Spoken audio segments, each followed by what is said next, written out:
घग्घा घट बिन से घट होई, घट ही में घट राख समोई।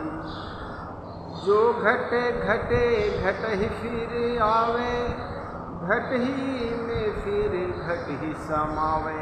घट कहते हैं शरीर को, घट एक घड़ा भी कहते हैं, लेकिन यहाँ पर घट का अर्थ है शरीर। घग्घा घट बिन से घट होई। सद्गुरु कबीर कहते हैं, हे साधक, ये घट के विनश जाने पर पुनः घट मिल जाता। शरीर में व्यक्ति की जब वासना बनी रह जाती है, जैसे कहा जाता है अंत भला सो,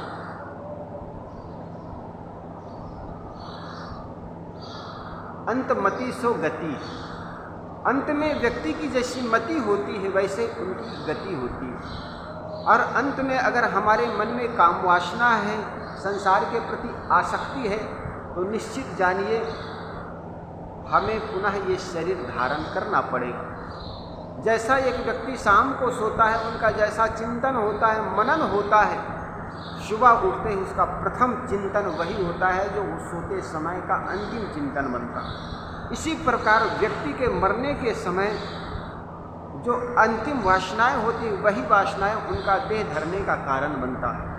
इसलिए सद्गुरु कबीर कहते हैं, घग्घा घट बिन से घट हुई। ये घट के विनश जाने पर भी व्यक्ति को घट की प्राप्ति हो जाती है। क्यों? क्योंकि उनके जो वासनाएं हैं मरती नहीं। इसलिए सद्गुरु कबीर ने कहा, मन मरे न माया मरे, मरी मरी जात शरीर, आशा तृष्णा न मरे, यूं कथ कहे कबीर। जब व्यक्ति का शरीर मर जाए, मन मरे न माया मरे। आदमी का मन नहीं मरता, माया नहीं मरी, लेकिन मर मर के चला गया शरीर। इससे होने वाला क्या? पुनः वो शरीर मिल जाए। इसलिए करना क्या है? घग्घा घट बिन से घट होई, घट ही में घट राख समोई। सद्गुरु कबीर कहते हैं, ये घट में रह करके ही घट की समाप्ति करो। ऐसे कर्म करो, ऐसा चिंतन करो जिस प्रकार कुल्हाड़ी के में लकड़ी की सत्ता लगा करके लकड़ी को काटी जाती है।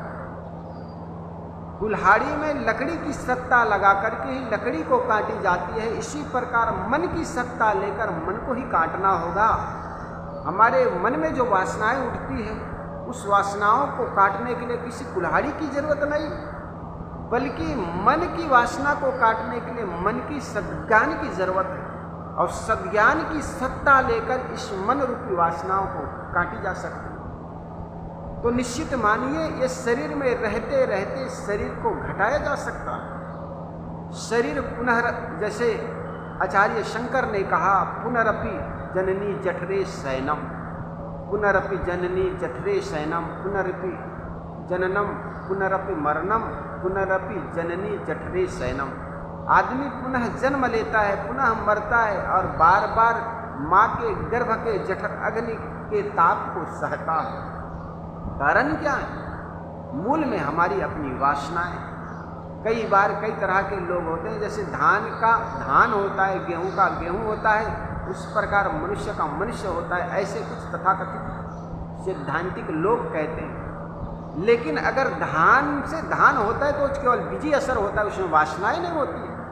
गेहूं का गेहूं होता है तो उसमें बीजी असर होता है। गन्ने का के जो बीज होते हैं, अर्थात गन्ने के जो गांठों में से अंकुरित होते हैं, वो गन्नों में ही मिठास होते हैं। वो जो गुण है वो बीजी असर होते हैं। लेकिन मनुष्यों में जो बीजी असर के साथ साथ उनके अंदर वासनाएं होती हैं। इसलिए कहा जाता है, मनुष्य की केवल मनुष्य हो ऐसा कहा नहीं जा सकता। अनेक जीवों से, यूँ तो हमारे ऋषियों ने, संतों ने कहा, 84 खानी में भटकने के बाद, खानी मतलब ढेर होता है, 84 खानी में भटकने के बाद वह पुनः शरीर धारण करता है, मनुष्य शरीर, ऐसे कहा जाता है। तो निश्चित मानिए, आदमी अनेक प्रकार के जीव जंतुओं के घट प्राप्त करने के बाद, शरीर प्राप्त करने के बाद भी वह मनुष्य प्राप्त कर सकता। इसलिए मनुष्य का मनुष्य होता है, ऐसी कोई बात नहीं। घोड़े, गधे, बिल्ली, न जाने कितने बार हमने शरीर धारण किए, लेकिन शरीर की वासनाओं से हम मुक्त नहीं हो पाए, इसलिए पुनः पुनः शरीर मिलता चला जाता है। किसी संत ने बड़ा अच्छा कहा, सब जीवों का सब जीवों से सब संबंध हुए हैं, लोक प्रदेश असंख्य जीव ने अगणित बार छुए हैं। एक जन्म के माता बनकर है पत्नी बन जाती, पुनः आगामी समय में पुत्री बनकर पैर पुजाती। पिता पुत्र का रूप जन्मता, बैरी बनता भाई, पुनः पुत्र मर करके बन जाता सगा जमाई। तो सब जीवों का सब जीवों से सब संबंध हुए हैं, और इस संबंधों के जन्म के मुख्य कारण है हमारी वासनाएं, हमारे कर्म संस्कार, हमारे भोग भोगने की जो प्रवृत्ति है, ये अंत तक बनी रहती है। यही कारण है कि हम शरीर धर धर के बार बार आते चले जाते हैं। इसलिए सद्गुरु कबीर कहते हैं, घग्घा घट दिन से घट होई, घट ही में घट राख समोई। इसलिए इस शरीर को में के रहते ही इस वासनाओं को मिटाना, जिस प्रकार लकड़ी की सत्ता लेकर कुल्हाड़ी के द्वारा हम लकड़ी को काटते हैं, इसलिए सद्वृत्ति रूपी मन की सत्ता लेकर वासनाओं से प्रयुक्त मन को हमें काटना होगा। इसलिए साहब कहते हैं, घट ही में घट राख समोई, जो घट घटे घट ही फिर आवे, घट ही में फिर घट ही समावे। सद्गुरु कबीर साहब जी कहते हैं, जो घट घटे घट ही फिर आवे। जो शरीर में रहते रहते वासना अगर बनी हुई है तो पुनः पुनः शरीर हमको धारण करना पड़ सकता है।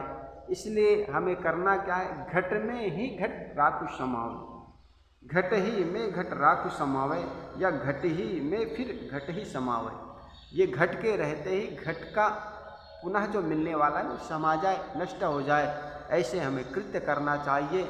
ये तब होगा स्वाध्याय, साधना और सत्संग। ये त्रिवेणी है जीवन का, और जो व्यक्ति त्रिवेणी में स्नान कर लेता है वो मुक्त हो जाता है, ऐसे कहा जाता है।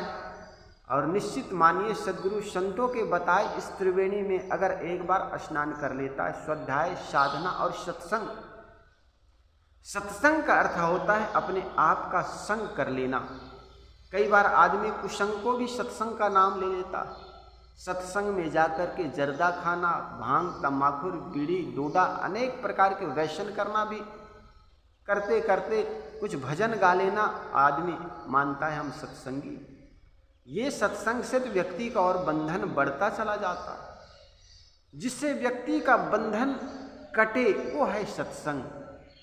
सत की चर्चा चलती रहती पर रमण असत में होता है, अय पथिक कहाँ सत्संग हुआ जो असत से प्रीति हटा न सके। इसलिए हमें सत्संग तो जाएं, लेकिन असत संसार और असत शरीर से हमें छोड़ने की चिंतन करना चाहिए, और उसी का नाम है सत्संग।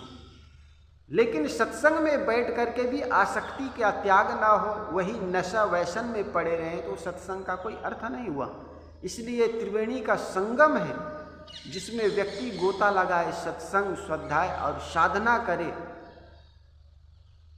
तो निश्चित मानिए व्यक्ति मुक्त हो सकता है। इस घट में ही घट राख समावे, जिसको सद्गुरु कबीर कहते हैं। इस घट के रहते ही घट में ही अपनी वासनाओं को समाप्त कर दोगे तो निश्चित दूसरी घट आपको मिलेगा नहीं।